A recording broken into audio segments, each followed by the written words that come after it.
கர்த்தருடைய பரிசுத்தமான நாமத்திற்கு ஸ்தோத்திரம் உண்டாவதாக. இன்றைக்கும் நாம் தியானத்திற்கென்று எடுக்கப் போகும் வசனம் அப்போஸ்தலர் 16 அதிகாரம் அதன் 31 கர்த்தராகிய இயேசு கிறிஸ்துவை விசுவாசி, அப்பொழுது நீயும் உன் வீட்டாரும் இரட்சிக்கப்படுவீர்கள் என்று சொல்லி.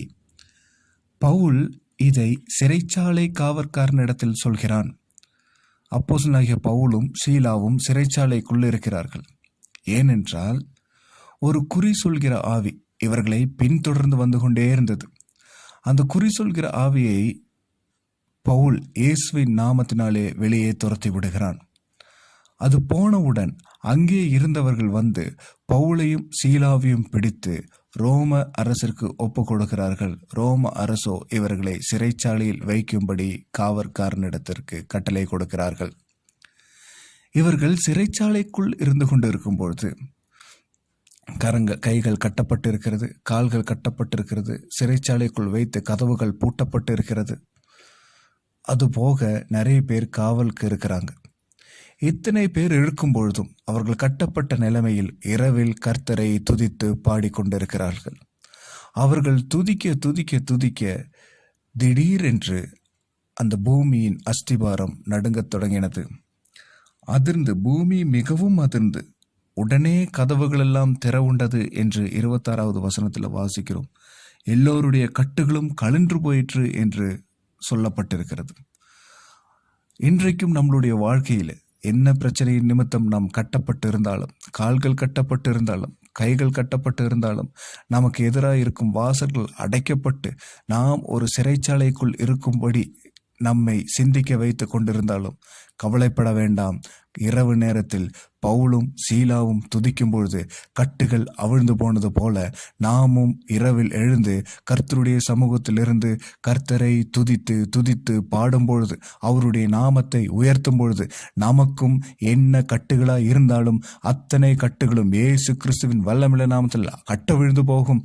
நமக்கு முன்பாக அடைப்பட்டிருக்கிற வாசல்கள் யாவும் இயேசுவின் நாமத்தினால் திறக்கப்படும் என்ற விசுவாசத்தில் நாம் துதிப்போமே என்றால், இங்கே அப்போஸ்தலனாகிய பவுலுக்கும் சீலாவுக்கும் அவர்களோடு இருந்தவர்களுக்கும் நடந்தது போல அனைத்தும் திறக்கப்படும், வாசல்கள் திறக்கப்படும்.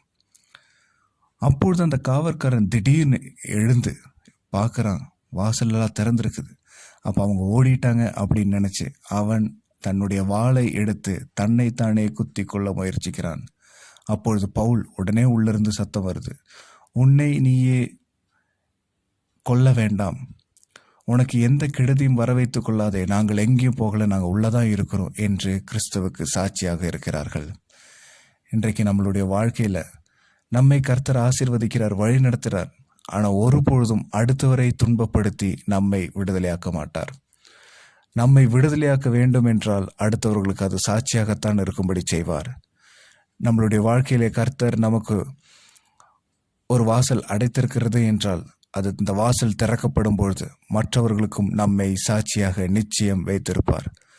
அநேக நாள் அவர்களே நம்மை பார்த்து சொல்லியிருப்பாங்க, இவர்கள் கட்டுண்டவர்களாக இருக்கிறாங்க, இவர்களுக்கு ஒரு நன்மையும் கிடைக்கப்படலை, இயேசு கிறிஸ்துவுக்கு பின்பாக போகிறாங்க, இயேசு கிறிஸ்துவின் சுவிசேஷத்தை அறிவிக்கிறாங்க, ஏன் இவங்களுக்கு ஒரு நன்மையும் கிடைக்கப்படவில்லை என்று சொல்லியவர்களே ஒரு நாள் உங்கள் வாசல் திறக்கும் பொழுது நாங்கள் என்ன செய்ய வேண்டும் என்று உங்களிடத்திலே வந்து கேட்கும்படி கர்த்தர் உங்களை அந்த இடத்தில் சாட்சியாக நிற்க வைக்கப் போகிறார்.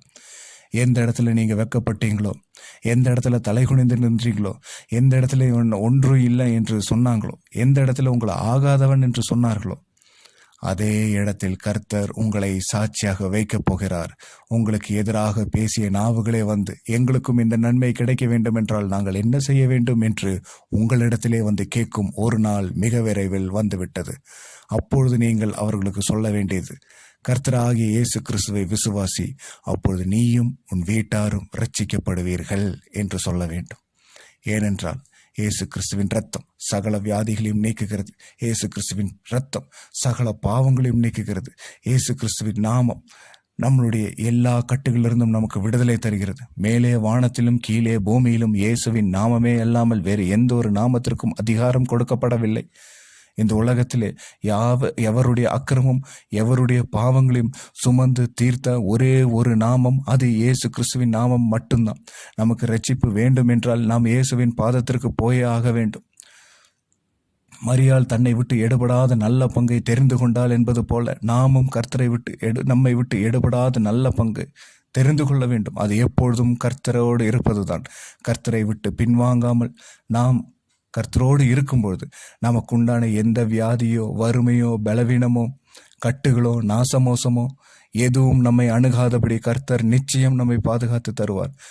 கர்த்தராகிய இயேசு கிறிஸ்துவை விசுவாசி, அப்பொழுது நீயும் உன் வீட்டாரும் ரட்சிக்கப்படுவீர்கள் என்ற வசனத்தின் பிரகாரம் இன்றைக்கு நாம் கிறிஸ்துவை விசுவாசிப்போமேயானால் நம்மளுடைய எல்லா இக்கட்டுகளிலிருந்தும் இன்றைக்கு அவர் நம்மை விடுதலையாக்குவார். விடுதலையாக்கும் ஒரே ஒரு நாமம், அது இயேசு கிறிஸ்துவின் நாமம் மட்டுமே என்பதில் எந்த சந்தேகமும் இல்லை. இன்றைக்கும் அப்படிப்பட்ட கட்டுகளில் இருப்பீர்களேயானால் கர்த்தராகிய இயேசு கிறிஸ்துவை விசுவாசி, அப்பொழுது நீயும் உன் வீட்டாரும் ரட்சிக்கப்படுவீர்கள். கர்த்தர் தாமே இந்த வசனங்களை ஆசீர்வதிப்பாராக. ஆமேன், ஆமேன்.